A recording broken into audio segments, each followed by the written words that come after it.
Hello കൂട്ടുകാരെ, എല്ലാവർക്കും twin flames ഉണ്ടോ? ഇന്ന് ഈ ഒരു ടോപ്പിക്കിനെ കുറിച്ച് മനസ്സിലാക്കാനായിട്ട് ശ്രമിക്കാം. എന്തുകൊണ്ടാണ് ഈ ഒരു ടോപ്പിക്കിനെ കുറിച്ച് വീഡിയോ ഇടുന്നത് എന്നുള്ളത് വീഡിയോയുടെ ലാസ്റ്റിൽ പറയാം. അപ്പം ടോപ്പിക്കായ എല്ലാവർക്കും ട്വിൻ ഫ്ലെയിംസ് ഉണ്ടോ എന്ന് ചോദിച്ചാൽ തീർച്ചയായിട്ടും ഇല്ല എന്നാണ് അതിൻ്റെ ഉത്തരം. കാരണം ട്വിൻ ഫ്ലെയിംസ് വളരെ റെയറാണ്. അപ്പോൾ ട്വിൻ ഫ്ലെയിംസ് എന്ന് പറഞ്ഞാൽ എല്ലാവർക്കും അറിയാമല്ലോ, ഒരേ സോളിൻ്റെ എനർജി ആ ഒരു ഷെയർഡ് ഫീൽഡ് എന്ന് പറയുന്നത് രണ്ട് ബോഡീസിൽ ഇൻകാർണേറ്റ് ചെയ്യപ്പെടുന്നതാണ് ട്വിൻ ഫ്ലെയിംസ്. അപ്പോൾ എന്തുകൊണ്ടാണ് ട്വിൻ ഫ്ലെയിംസ് ഇൻകാർണേറ്റ് ചെയ്യപ്പെടുന്നത് അത് മനസ്സിലാക്കാം. ഒരു ഹ്യൂമൻ ബേർത്ത് എന്ന് പറയുന്നത്, അതായത് ഒരു സോൾ ഹ്യൂമൻ ബോഡിയിൽ ബേർത്ത് എടുക്കുമ്പോൾ അത് ഡയറക്റ്റ്ലി ലിബറേഷൻ്റെ ജേർണിയിലേക്ക് വരികയാണ്, അല്ലെങ്കിൽ ഒരു അസെൻഷൻ്റെ ജേർണിയിൽ, അല്ലെങ്കിൽ ആ സോളിൻ്റെ ഇവോൾവ്മെൻറ്റ്, അല്ലെങ്കിൽ ആ സോളിനെ ഇവോൾവ് ചെയ്ത് അതിൻ്റെ ആ ഒരു മോക്ഷപ്രാപ്തിയിലേക്കുള്ള ജേർണിയാണ്. അതായത് ഈ ഒരു കാറ്റഗറി എന്ന് പറയുന്ന എല്ലാ ഹ്യൂമൻ ബീയിങ്സും വരുന്നുണ്ട്. അതിനി ലോവർ വൈബ്രേഷൻ ആണോ ഹയർ വൈബ്രേഷൻ ആണോ ഇതൊന്നും മാറ്റർ അല്ല. അപ്പോൾ അങ്ങനെ ജനന മരണ ചക്രങ്ങളിലൂടെ കടന്നു പോയിട്ട് ഒരു മാസ്റ്റർ സോൾ ആയി കഴിയുമ്പോൾ ആ സോളിന് അതിൻ്റെ കർമ്മയെ ക്ലിയർ ചെയ്യാനും ആ ഒരു സോളിൻ്റെ എക്സ്പീരിയൻസുകൾ രണ്ട് ബോഡീസിൽ ഇരുന്നു കൊണ്ട് ഫീൽ ആവാനും എക്സ്പീരിയൻസ് ചെയ്യാനും, അതേപോലെ തന്നെ ആ സോളിൻ്റെ കാർമിക് അക്കൗണ്ട്സ് ക്ലിയർ ചെയ്യാനുമായിട്ടാണ് ഈ ഒരു ട്വിൻ ഫ്ലെയിം ജേർണിയിലേക്ക് ഈ സോൾസ് വരുന്നത്. അതിൻ്റെ കൂടെ തന്നെ അവർക്കുള്ള ഒരു പേർപ്പസ്, ആ പർപ്പസിനെ ഫുൾഫിൽ ചെയ്യാനും. ഈ പേർപ്പസ് എന്ന് പറയുന്നത് ഈ ഒരു ജന്മത്തിലെ അല്ലായിരിക്കും, പല ജന്മങ്ങളിൽ പെൻഡിങ് ആയിട്ട് ഈ ഒരു ബേർത്ത് എടുക്കുമ്പോൾ, അതായത് ഈ പറഞ്ഞ പോലെ ഹ്യൂമൻ ബേർത്ത് എടുക്കുമ്പോൾ നമ്മൾ ഒരു ലോവർ വൈബ്രേഷണൽ എനർജിയിലൊക്കെ നിൽക്കുമ്പം പലപ്പോഴും നമ്മളുടെ പർപ്പസ് കംപ്ലീറ്റ് ചെയ്തിട്ടല്ലായിരിക്കാം ആ ബേർത്ത് കംപ്ലീറ്റ് ചെയ്ത് പോകുന്നത്. അപ്പോൾ ആ ഉള്ള പെൻഡിങ് ടാസ്കുകളൊക്കെയും നമ്മൾ ട്വിൻ ഫ്ലെയിം ജേർണിയിൽ അസെൻഷനിൽ വന്നു കഴിയുമ്പോൾ, അവേക്കനിങ്ങിൽ വന്നു കഴിയുമ്പോൾ ചെയ്യാറുണ്ട്. അപ്പോൾ ഇതേപോലെ തന്നെ ഈ ഒരൊറ്റ ജന്മത്തിൽ നമ്മൾ ഈ ജേർണിയിൽ വന്നു, അവേക്കനിങ്ങിലായി, കുറച്ച് വർക്ക് ചെയ്തു, നമ്മൾ മോക്ഷപ്രാപ്തിയിലേക്ക് എത്തി. അങ്ങനെയല്ല ഈ ജേർണി. കുറേ ജന്മങ്ങളായിട്ട് പ്രോബബ്ലി നമ്മൾ ഈ ഒരു ജേർണിയിലായിരിക്കും. അപ്പോൾ അതുകൊണ്ടാണ് നമുക്ക് പല സോൾ ഗിഫ്റ്റ്സും ടാപ്പിംഗ് ചെയ്യുന്ന ഉടനെ ചെയ്യാൻ പറ്റുന്നത്. അതായത് മേ ബി പല കാര്യങ്ങളും നമുക്ക് അറിയാം. അതായത് ചെയ്തുകൊണ്ടിരിക്കുമ്പം തന്നെ നമുക്കറിയാം ഇത് എൻ്റെ ഉള്ളിലുള്ള കാര്യങ്ങളാണ്. അതിപ്പം സ്പിരിച്വൽ വർക്ക് മാത്രമല്ല, 3D ഓറിയൻറ്റഡ് ആയിട്ട് ഏതെങ്കിലും കാര്യങ്ങൾ ചെയ്യുമ്പോഴും നമുക്ക് ഓർമ്മ വരും, അയ്യോ ഇതെനിക്ക് അറിയാമല്ലോ എന്നുള്ള രീതിയിൽ. അതെന്തുകൊണ്ടാണെന്ന് പറഞ്ഞാൽ ആ ഒരു സോൾ ലെവലിൽ കിടക്കുന്ന ആ ഒരു വിസ്ഡത്തിലേക്ക് നമ്മൾ ടാപ്പിംഗ് ചെയ്യുമ്പോഴാണ്. അപ്പോൾ മൊത്തത്തിൽ പറയുകയാണെങ്കിൽ ട്വിൻ ഫ്ലെയിംസ് വളരെ റെയറായിട്ടുള്ള ഒരു ഇൻകാർണേഷൻസ് ആണ്. അവരിവിടെ വന്നിരിക്കുന്നത് നോർമൽ ഒരു റൊമാൻറ്റിക് പാർട്ട്ണറിനെ ചൂസ് ചെയ്ത് അവരുടെ കൂടെ ലൈഫ് സെറ്റിൽ ചെയ്ത് മാരേജൊക്കെ ആയി, മാരേജ് നടക്കത്തില്ല എന്നല്ല പറയുന്നത്, ഈവൻ മാരേജ് നടന്നാൽ പോലും അവിടെ ഒരു ഹയർ പർപ്പസിലേക്ക് അവർക്ക് വരേണ്ടതുണ്ട്. അത്രയും എനർജീനെ ബാലൻസ് ചെയ്തുകൊണ്ട് പോകേണ്ടതുണ്ട്. അപ്പോൾ അതിനേക്കാളും ബിയോണ്ടായിട്ട് സൊസൈറ്റി പാറ്റേൺസിലുള്ള ഡ്രാസ്റ്റിക് ചേഞ്ചസ് കൊണ്ടുവരാനായിട്ടാണ് ട്വിൻ ഫ്ലെയിംസിൻ്റെ ഇൻകാർണേഷൻ. അപ്പോൾ ഈ ട്വിൻ ഫ്ലെയിംസിൻ്റെ ഇൻകാർണേഷൻ എന്ന് പറയുന്നത് നമ്മളുടെ സോള് തന്നെയാണ് ചൂസ് ചെയ്യുന്നത്. അതായത് ഞാൻ ഈ ജന്മങ്ങൾ തൊട്ട് അസെൻഷൻ ജേർണിയിൽ വരും, ഇത്ര ജന്മങ്ങൾ ഞാൻ ഇങ്ങനെയൊക്കെ വർക്ക് ചെയ്ത് ഇങ്ങനെയൊക്കെ എൻ്റെ പേർപ്പസിനെ കംപ്ലീറ്റ് ചെയ്തുകൊണ്ട് ഈ ഒരു ജന്മത്തിൽ ഞാൻ 3D യൂണിയനിൽ വന്നിട്ട് ഞാൻ എൻ്റെ ആ ഒരു സോളിൻ്റെ കംപ്ലീഷൻ, അതായത് ആ ഒരു പരമാത്മാവിലേക്ക് ഞാൻ ലയിച്ചു പോകും എന്നുള്ളത് നമ്മുടെ സോളായിട്ട് ഇൻകാർണേഷൻ്റെ സമയത്ത് എടുക്കുന്ന ഒരു എഗ്രിമെൻ്റാണ്. Okay, to complete the purpose, to complete the karmic debts ഒക്കെയും. അപ്പോൾ ഇവിടെ വന്നിട്ട് നമ്മളുടെ ലൈഫിൽ വന്നു പോകുന്ന എല്ലാ സോൾസിനും നമ്മളുടെ ഹയസ്റ്റ് വേർഷനിൽ എത്തിക്കാനായിട്ടുള്ള ഒരു പർപ്പസോട് കൂടിയാണ് അവർ നമ്മളുടെ ലൈഫിൽ വരുന്നത്. അത് നമ്മൾ പറയുന്ന ഈ ടോക്സിക് റിലേഷൻസ് ആയിക്കോട്ടെ, കാർമിക് റിലേഷൻസ് ആയിക്കോട്ടെ, അല്ലെങ്കിൽ സോൾമേറ്റ്സ് ആയിക്കോട്ടെ ഒക്കെയും. അപ്പോൾ ഏറ്റവും ബ്ലെസ്ഡ് ആയിട്ടുള്ള ഒരു ജേർണിയാണ് twin flame journey. Highly spiritual ആണ്. എന്നാൽ 3Dയിൽ നമ്മൾ നോക്കുമ്പോൾ മേ ബി ആ ഒരു ബോഡിയിലുള്ള നമ്മൾ പല മാസങ്ങൾ തൊട്ട് വർഷങ്ങൾ വരെ ഒരു സെപ്പറേഷൻ ഫേസിലൊക്കെ കടന്നു പോകാം. അത് ജസ്റ്റ് ആ ഒരു എഗ്രിമെൻറ്റിൻ്റെ അനുസരിച്ച് നമ്മൾ ആ സോൾ കോൺട്രാക്ട്സ് ക്ലിയർ ചെയ്യാനും നമ്മുടെ കാർമിക് ലെസൺസ് പഠിക്കാനും നമ്മുടെ സോളിനെ ഇവോൾവ് ചെയ്യാനുള്ള ഇന്നർ വർക്ക് ചെയ്യാനുമാണെന്ന് മനസ്സിലാക്കുക.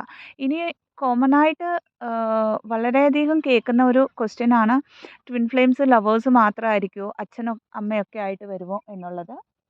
അപ്പോൾ ഇതിനുള്ള ആൻസർ എന്ന് പറയുന്നത് നിങ്ങളൊരു ട്വിൻ ഫ്ലെയിം ജേർണിയിലാണെങ്കിൽ നിങ്ങളുടെ അതർ ഹാഫ് എന്ന് പറയുന്നത് നിങ്ങളുടെ അൾട്ടിമേറ്റ് ലവർ ആയിരിക്കും, നിങ്ങളുടെ അൾട്ടിമേറ്റ് ഗുരുവായിരിക്കും. അപ്പോൾ അതിൻ്റെ മീനിങ് എന്താണ്? ഹൈലി സ്പിരിച്വൽ ജേർണിയിലൂടെ നിങ്ങൾ നിങ്ങളുടെ ഡിവൈൻ ലവിലേക്ക്, അതായത് നിങ്ങളിലുള്ള നിങ്ങളുടെ സെൽഫ് ലവിനെ ആക്ടിവേറ്റ് ചെയ്ത് നിങ്ങൾ ഡിവൈനുമായി മേർജ് ആവുമ്പോൾ നിങ്ങളുടെ ആ ഒരു അൾട്ടിമേറ്റ് ലവർ അവരുമായിട്ടുള്ള ഒരു യൂണിയൻ, അതിലൂടെ ഒരു പേർപ്പസ് ചെയ്യുക എന്നുള്ളതാണ്.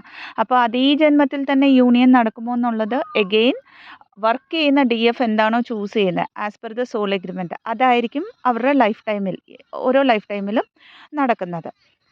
അപ്പോൾ എഗെയിൻ നമ്മളുടെ അച്ഛനായിട്ട്, അമ്മയായിട്ട്, ഗുരുക്കന്മാരായിട്ട്, ബ്രദർ സിസ്റ്റർ റിലേഷൻഷിപ്സിലൊക്കെയും വരുന്നത് നമ്മുടെ സോൾമേറ്റ്സ് ആണ്, നമ്മുടെ ട്വിൻ ഫ്ലെയിം അല്ല. അത് മനസ്സിലാക്കുക. അടുത്തതായിട്ട് എന്തുകൊണ്ടാണ് ഈ ഒരു വീഡിയോ ഇങ്ങനെ ഇടാൻ തോന്നിയതെന്ന് പറഞ്ഞാൽ, ഇപ്പം നിങ്ങൾക്കൊക്കെ അറിയാം കൗൺസിലിംഗ് സെഷൻസ് എടുക്കാറുണ്ട് ഞാൻ. അപ്പോൾ കൗൺസിലിങ്ങിനായിട്ട് വരുന്നവരിൽ പലരും ഒരു TF കൺഫർമേഷൻ ചോദിക്കാറുമുണ്ട്. അപ്പോൾ ഇവിടെ പലപ്പോഴും പറഞ്ഞു കൊടുക്കാറുണ്ട്, നിങ്ങൾ ഈ ഒരു ജേർണിയിലല്ല, അറ്റാച്ച്മെൻറ്റ് ഓറിയൻറ്റഡ് ആയിട്ട് നമ്മൾ കടന്നു പോയിക്കൊണ്ടിരിക്കുന്ന ഒരു കാർമിക് റിലേഷൻ ആവാം, അല്ലെങ്കിൽ ഇനി ഏതെങ്കിലും ഒരു സോൾ ജേർണി, സ്പിരിച്വൽ ജേർണി ആവാം. കാരണം സ്പിരിച്വൽ ജേർണിയും അല്ലെങ്കിൽ സോൾ ജേർണീസും ട്വിൻ ഫ്ലെയിം ജേർണിയും തമ്മിൽ വ്യത്യാസമുണ്ട്. അപ്പോൾ അവിടെ പിന്നെയും ചോദിക്കാറുള്ള ഒരു ക്വസ്റ്റ്യൻ എന്ന് പറഞ്ഞാൽ ഏഞ്ചൽ നമ്പേഴ്സ് കാണുന്നുണ്ട്, ഞങ്ങൾക്ക് ഈ ട്വിൻ ഫ്ലെയിം വീഡിയോസ് ഞങ്ങൾ കാണാറുണ്ട് എന്നൊക്കെ. ഇപ്പോൾ യെസ്, ഓഫ് കോഴ്സ് എല്ലാ കാര്യങ്ങളും ഡിവൈൻലി ഗൈഡഡ് ആണ്. എങ്കിൽ പോലും നമ്മൾ ടാരോട്ട് റീഡിങ് ആദ്യം നമ്മളൊരു റിലേഷൻഷിപ്പ് വന്ന് അതൊന്ന് ബ്രേക്കായി പോകുമ്പോൾ, അല്ലെങ്കിൽ അവർ നമ്മളെ ബ്ലോക്ക് ചെയ്ത് പോകുമ്പോൾ, പ്രോബബ്ലി നമ്മൾ ആരോടും പറയാൻ പറ്റാതെ ഒരു ഗൂഗിൾ ക്രോമിൽ നമ്മളൊന്ന് സെർച്ച് ചെയ്തോ എന്ന് വെച്ചോളൂ. അപ്പോൾ നിങ്ങൾക്ക് ഈ ഒരു ടേംസ് ഒക്കെ നിങ്ങളുടെ മുമ്പിൽ വരുന്നുണ്ടായിരിക്കാം, സോൾമേറ്റ് എന്നോ ട്വിൻ ഫ്ലെയിം എന്നോ ഒക്കെ. അപ്പോൾ നിങ്ങളുടെ സെർച്ച് ഹിസ്റ്ററി അനുസരിച്ച് നിങ്ങളുടെ മുമ്പിലേക്ക് ഈ കാര്യങ്ങളൊക്കെയും വരുന്നുണ്ടാവാം.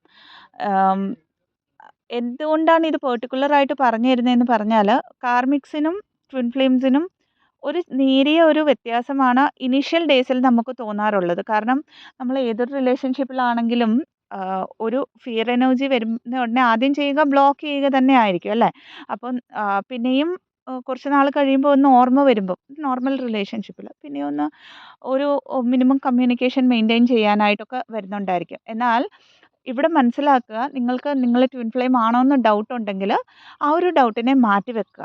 നിങ്ങളാണെങ്കിലും അല്ലെങ്കിലും ഇന്നർ വർക്ക് ചെയ്യുക. കാരണം വൺസ് ഇന്നർ വർക്ക് ചെയ്യുമ്പോൾ അതിൽ നിങ്ങൾക്ക് ലൂസ് ആവാനൊന്നുമില്ല. ആൻഡ് നിങ്ങളുടെ അസെൻഷനാണ് നടക്കുന്നത്. അതിൻ്റെ കൂടെ തന്നെ നിങ്ങളുടെ 3D ലൈഫിലും കുറേ ചേഞ്ചസ് വരും, നല്ല ചേഞ്ചസ്.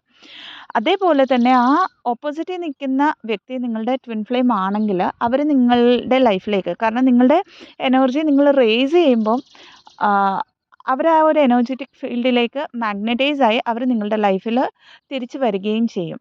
ആൻഡ് ഈ ജേർണിയിൽ നമുക്ക് ഏറ്റവും കൂടുതൽ ഡൗട്ട് വരുന്ന ഒരു കാര്യമാണ്, ഞാൻ ട്വിൻ ഫ്ലെയിം ആണോ, അല്ലെങ്കിൽ ഈ ഓപ്പോസിറ്റിൽ നിൽക്കുന്ന എൻ്റെ കൗണ്ടർ പാർട്ട് എൻ്റെ ട്വിൻ ഫ്ലെയിം ആണോ എന്ന്. കാരണം ട്രിഗേഴ്സൊക്കെ കിട്ടുമ്പോഴും അത് വളരെ നാച്ചുറലായിട്ടുള്ള ഒരു ഡൗട്ടാണ് നമ്മുടെ ഉള്ളിൽ വരുന്നത്. എന്തുകൊണ്ടാണിത് പിന്നെ എടുത്തു പറയുന്ന ഇതിനെക്കുറിച്ചെന്ന് പറയുമ്പോൾ, ഈ ജേർണിയിലാണെന്ന് വിശ്വസിച്ച് കുറേ വർക്ക് ചെയ്ത് കഴിയുമ്പം ഓപ്പോസിറ്റിൽ നിൽക്കുന്ന ആൾ വരാത്തപ്പം അതൊരു ഫ്രസ്ട്രേഷനെ നമ്മൾ കൊണ്ടുവന്ന് പിന്നെ ഒരു നെഗറ്റീവ് വൈബ്രേഷനിലേക്ക് പോയി. അത് പിന്നെ അറിഞ്ഞോ അറിയാതെ നമ്മുടെ കറൻറ്റ് ലൈഫിൽ ഇമ്പാക്റ്റ് ചെയ്യുകയും, അതായത് അങ്ങനെ വർക്ക് ചെയ്യുന്നവർക്ക് കറൻറ്റ് ലൈഫിൽ അവർക്ക് ഇമ്പാക്റ്റ് ചെയ്യുകയും, ആൻഡ് ലൈഫിൽ അറിഞ്ഞോ അറിയാതെയോ ഈ ഒരു ട്വിൻ ഫ്ലെയിം ജേർണി ഇല്ല എന്നവർ മറ്റുള്ളവരോട് പറയുകയൊക്കെ ചെയ്യുന്നത് കോമൺലി ഈ കമ്മ്യൂണിറ്റിയിൽ കേൾക്കാറുണ്ട്. സോ നമ്മൾ എക്സ്പീരിയൻസ് ചെയ്യാണ്ട് ഈ ജേർണി ഉണ്ടെന്ന് നമുക്കൊരിക്കലും അംഗീകരിക്കാൻ പറ്റില്ല. അതൊരു ഫാക്റ്റാണ്. ആൻഡ് ട്വിൻ ഫ്ലെയിം ജേർണി എന്ന് പറയുന്നത് വളരെ റെയറുമാണ് ആൻഡ് ഉള്ളതുമാണ്. അപ്പം ഇത്രയുമാണ് ഈ ഒരു വീഡിയോയിൽ പറഞ്ഞു തരാനുള്ളത്. വീഡിയോ ഇൻഫോർമേറ്റീവ് ആണെങ്കിൽ ചാനലിനെ ലൈക്ക് ചെയ്യാവുന്നതാണ്, ഷെയർ ചെയ്യാവുന്നതാണ് ആൻഡ് സബ്സ്ക്രൈബ് ചെയ്യാവുന്നതാണ്.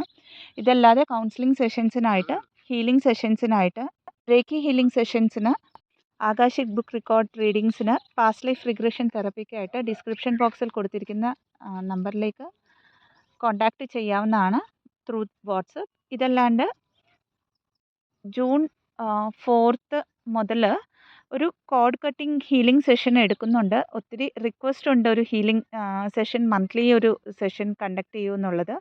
സോ ഈ കോഡ് കട്ടിംഗ് ഹീലിംഗ് സെഷൻസിൽ നമ്മൾ മെയിനായിട്ടും കവർ ചെയ്യാൻ ഉദ്ദേശിക്കുന്നത് past life, present life and ഫ്യൂച്ചറിൽ വരുന്ന കാർമിക് ബാഗേജിനെ കോഡ് കട്ടിങ്ങിലൂടെ എങ്ങനെ റിലീസ് ചെയ്യാം. അത് മെഡിറ്റേഷൻസ് ത്രൂ ആണ്. നമ്മൾ ലൈവിൽ കോഡ് കട്ട് ചെയ്യിപ്പിച്ചുകൊണ്ടാണ് ചെയ്യിക്കുന്നത്. അപ്പോൾ ഇൻട്രസ്റ്റഡ് ആയിട്ടുള്ളവർ അതിന് രജിസ്റ്റർ ചെയ്യാനായിട്ടും ഡിസ്ക്രിപ്ഷൻ ബോക്സിൽ കൊടുത്തിരിക്കുന്ന വാട്സപ്പ് നമ്പറിലേക്ക് ബന്ധപ്പെടാവുന്നതാണ്. Thank you so much. Stay blessed. ഓം നമഃ ശിവായ.